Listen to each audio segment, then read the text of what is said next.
Good afternoon friends.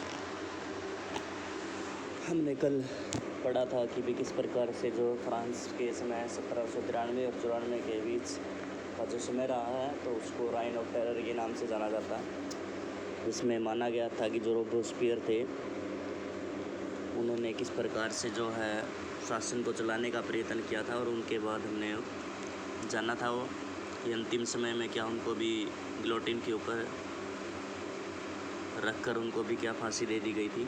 तो आज हम आगे की ओर बढ़ते हैं और आज हम बात करेंगे डायरेक्टरी रूल फ्रांस, यानी कि जो डायरेक्टरी शासित जो फ्रांस था उसके अंदर क्या घटना घटी। The fall of Jacobin government allowed the wealthier middle classes to seize power. A new constitution was introduce which deny the vote to non property section of the society. उसके बाद जैसे ही जो जैकोबिन गवर्नमेंट थी, जो राइन of terror का समय था, इसके बाद जो है जो पावर थी वह जो है मिडिल क्लास के अंदर चलेगी।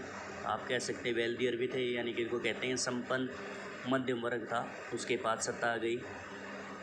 उसके बाद एक नया संविधान था वो इंट्रोड्यूस किया गया, ठीक है, जिसमें क्या था कि जिसके पास प्रॉपर्टी नहीं थी उनको क्या कर दिया गया, डिनाइड कर दिया गया, इनको मना कर दिया गया कि आप वोट नहीं डाल सकते भाई। It provided for 2 elected legislative council. थोड़ा सा समझना है इसको ध्यान में। तो इस संविधान में क्या होता है, 2 इलेक्टिव लेजिस्लेटिव काउंसिल, यानी कि 2 चुनी हुई विधान परिषद थी, और then they appointed a directory and executive made up of 5 members, ठीक है। इसके बाद जो है इन परिषदों ने क्या किया, 5 सदस्यों वाली एक कार्यपालिका की बात करेंगे हम। उस कार्यपालिका का जो क्या किया, इन्होंने चुनाव किया, ठीक है, जिसको हम डायरेक्टरी कहते हैं, उसको जो है इसको चुनाया गया। और उसके बाद क्या, this was meant as an safeguard against the concentration of the power of one man executive as under the Jacobins.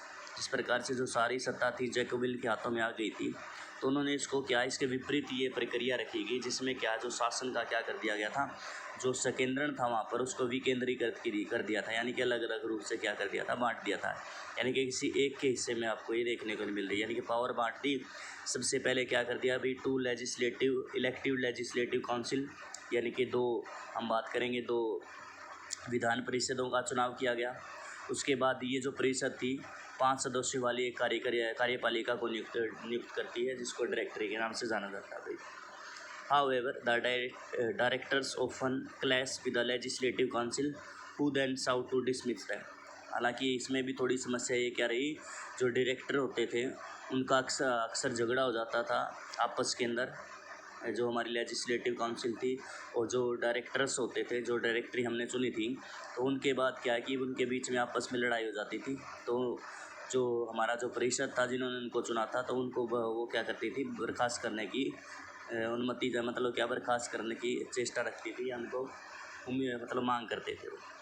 The political instability of the directory paved the way for the rise of military dictator Napoleon Bonaparte. सबसे important चीज़ जो ये directory थी, इसके अंदर जो है राजनीतिक जो है अस्थिरता आती चली गई, और यही अस्थिरता किसके लिए जो सबसे ज़्यादा फायदेमंद है, नेपोलियन बोनापार्ट के बारे में कुछ है। इसके बारे में थोड़ा सा हमारे 9th क्लास में आएगा, 10th जो चैप्टर रहेगा 10th क्लास में, सॉरी, उसके अंदर आपको डिटेल में पढ़ने का एक मौका मिलेगा कि नेपोलियन बोनापार्ट किस प्रकार से जो है शासन में आए, और किस प्रकार से 1815 में जो वाटरलू में जो युद्ध हुआ था वहाँ पर उनको हार मिली थी भाई। Through all these changes in the form of the government, the idea of freedoms of the equality before the law end of fraternity remained inspiring ideas that motivate political movements in the France and the rest of the Europe during the following century। उसके बाद है कि भी जो ये परिवर्तन हो रहे थे, सरकार जो बदल रही थी बार बार में। इसके अलावा जो है हम बात कर रहे थे कि भी ये जो फ्रेटर्निटी है, विधि सम्मता की बात करेंगे, समानता की बात करेंगे, और बंधुताओं की बात करेंगे, कि भी उस समय ये मोटिवल थॉट्स थी जो भी प्रेरित कर रही थी, लोग मान रहे थे, आदर्श थे, ये लोग चाहते थे इस प्रकार की चीज़ें हों। और इन्हीं चीज़ों को क्या है कि भी आगामी सदी में क्या हो रहा कि जो पॉलिटिकल मूवमेंट चले, न केवल फ्रांस के अंदर ये बढ़ावा मिला इनको, बल्कि पूरे के पूरे यूरोप के अंदर क्या हो गया, ये फैल गए भाई, ठीक है। उसके बाद हम बात करते हैं, did human have a revolution. हमने बात की थी शायद सेकंड जो पॉइंट था हमारा यहाँ पर, जो सेकंड चैप्टर जो भाग था इसका, हमने बात की थी जब जैकोबिन क्लब के बारे में पढ़ रहे थे, शायद थर्ड था वो, यस थर्ड था। हमने बात की थी कि महिलाओं के भी अपने क्लब होते थे, तो उन महिलाओं के क्लब के बारे में हम बात करेंगे। तो आज आगे की ओर चलते हैं, इन महिलाओं के कर्म को देखते हैं। From the very beginning, women were active participants in the events which brought about so many important changes in the French society। यदि हम शुरुआती समय में बात करें तो फ्रांसीसी समाज था, उसमें क्या महिलाएं जो थी वो काफ़ी सक्रिय रही थी और उनके अंदर वो क्या है शामिल होती रही, जो है वो शामिल थी भी। They hope that their involvements would presence the revolutionary government to introduce measures to improve their lifes. उनको लगता था कि यदि हम इस क्रांतिकारी जो है भागीदारी करेंगे, क्रांतिकारियों के साथ हम यदि भागीदारी करेंगे या क्रांति करेंगे, उनका साथ देंगे, तो क्या है कि जो गवर्नमेंट बनेगी तो वो कुछ ठोस कदम उठाएगी, जिससे क्या उनका जो लाइफस्टाइल है उसके अंदर कुछ ना कुछ क्या होगा, बदलाव होगा। Most women of the third stage had to work for living. They worked as a seamstresser और laundressers, sold flour, fruits, vegetables at the market, or were employed as a domestic servant in the house of the prosperous people। यदि हम बात करें जो तीसरे state की जो महिलाएं होती थी, उसमें वो मुख्य रूप से क्या थी, वो कार्य करती थी, जिसमें हम बात करते हैं सिलाई बुनाई का, कपड़े की धुलाई का, बाज़ार में बेचारी फल और जो फूल सब्जियां वगैरह बेचती थी, और या फिर किसी भी जो है डोमेस्टिक सर्वेंट्स के रूप में काम करती थी, जो है जो प्रोस्पेरियस पीपल होते थे, संपन्न वर्ग के जो लोग होते थे। Only most women did not have access to the education और जॉब ट्रेनिंग। बहुत सारी महिलाएं थी जो ज़्यादातर की बात करेंगे जिनके पास कोई शिक्षा नहीं थी और उनको क्या कोई भी जॉब वगैरह की बात नहीं रखी गई थी उनके पास। Only daughters of the nobles और wealthier member of the third stage could study at an convent, after which their family arranged a marriage for them. उसके बाद केवल जो कुलीन वर्ग की जो औरतें होती थी वो ही ये कार्य करती थी, मतलब वो शिक्षा ग्रहण कर सकती थी और जैसे कॉन्वेंट में वो पढ़ती थी और धनी परिवार से संबंध रखती थी, सीधी सी बात है। और उसके बाद क्या है कि भी उनकी भी जो शादी है वो अरेंज मैरिज आप समझते हैं, उसके हिसाब से वो कर दी जाती थी भी। Working women had also to care for their families, that is cook fresh water, tweak up for bread and look after the children. Their wages were also lower than those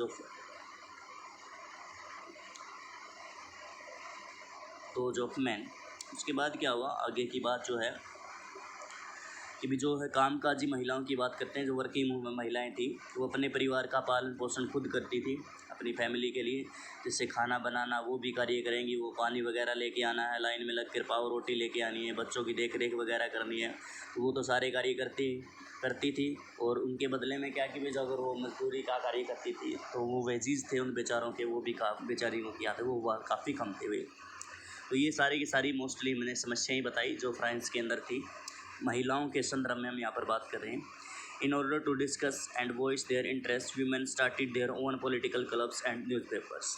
तो इसी बात को लेकर क्या है कि भी अपनी जो है इंटरेस्ट है, अपने हितों की बात कहेंगे, तो अपने हितों की रक्षा करने के लिए क्या उन्होंने अपने जो राजनीतिक क्लब और न्यूज़पेपर वगैरह के लिए क्या है अखबार वगैरह भी निकाले भी।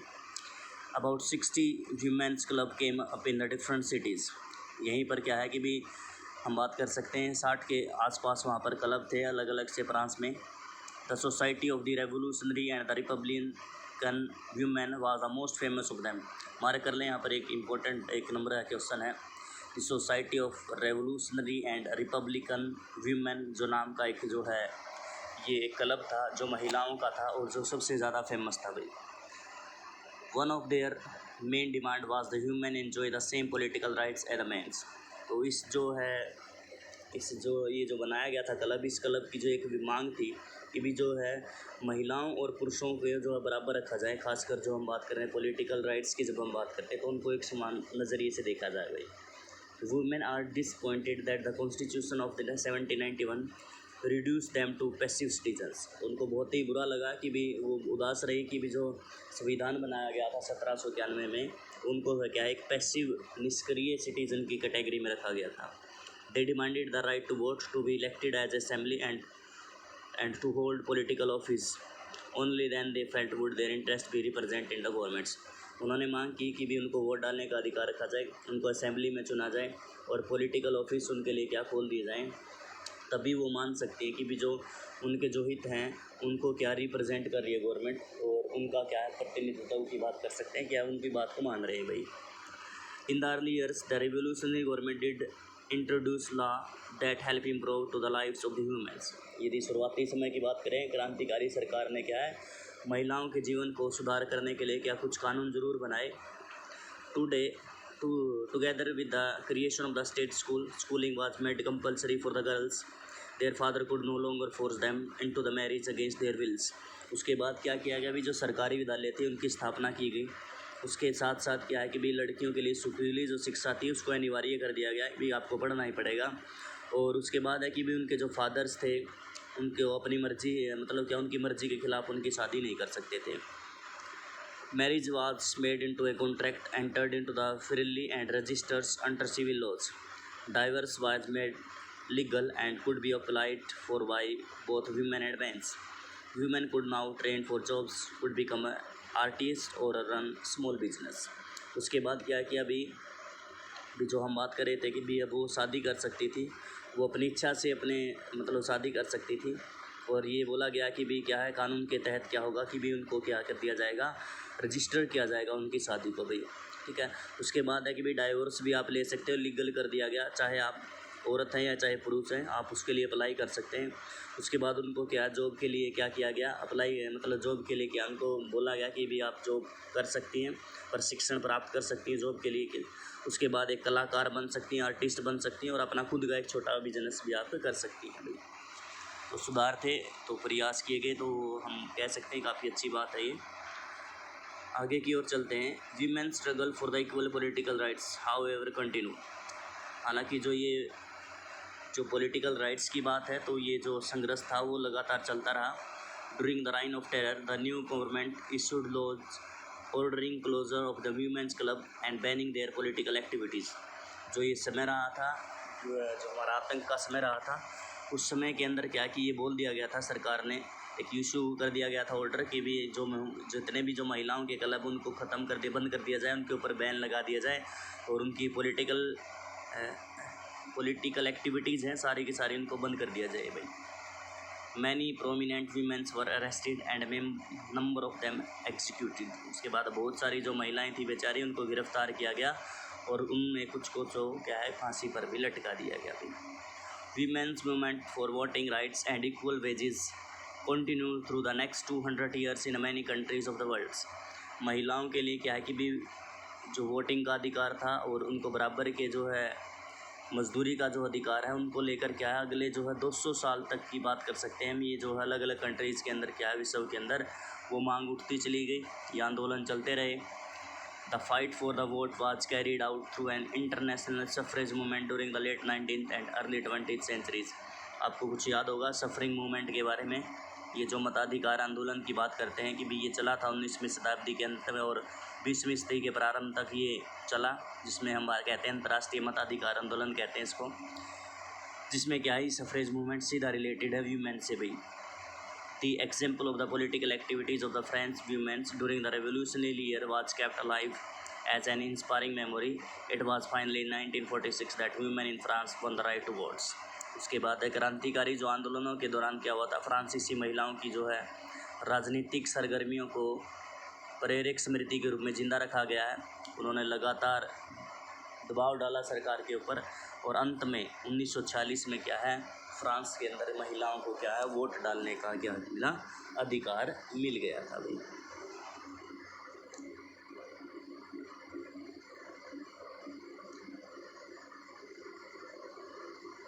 ये चीज़ें हैं, आप इन ओलंपिक्स द व्यूज़ है इसके बारे में इंफॉर्मेशन कलेक्ट कर सकते हैं, ठीक है, अपनी इंटरनेट का सहारा ले सकते हैं। The life of revolutionary women Olympics the views, इसको ज़रूर पढ़ना इसके बारे में। और कल हम इसको और आगे पढ़ाएंगे चैप्टर को, बहुत इम्पोर्टेंट चैप्टर रहेगा। कल एक और इम्पोर्टेंट क्वेश्चन रहेगा आगे की ओर, हम स्लेव ट्रेड के बारे में बताया जाएगा आपको। और काफ़ी हद तक तो मैं आपको पिछले साल भी बता चुका हूँ, लेकिन फिर भी है ये दोबारा से हमारे सिलेबस में आएगा तो वहाँ पर भी देखने को मिलेगा भाई। मेरी तरफ से आपको स्वतंत्रता दिवस की बहुत बहुत हार्दिक बधाइयाँ भाई।